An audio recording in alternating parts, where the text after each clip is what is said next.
Hi, I'm Rabbi Nissen Wilson of Clayhold Synagogue.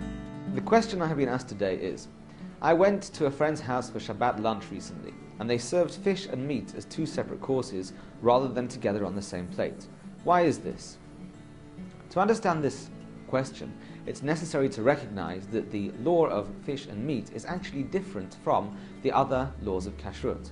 The other laws of kashrut, such as not eating meat and milk together and other animals that are forbidden to be eaten, pertains to one's spiritual well-being rather than necessarily to one's physical well-being.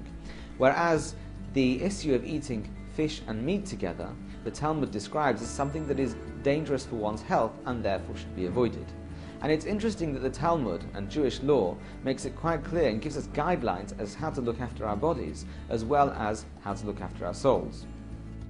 Because the reasoning behind this law is different to the reasoning behind the other laws of kashrut, it also has different applications. So for example, whereas milk and meat may not be eaten in close succession, meat immediately followed by milk or vice versa, fish and meat may be eaten in close succession, and the only requirement is that one washes one's mouth out in between, either by having a small drink or a piece of bread or such like. It's for this reason that there's a quite well spread custom to have a l'chaim, a whiskey or a liqueur, in between the fish course and the meat course at a Shabbat meal.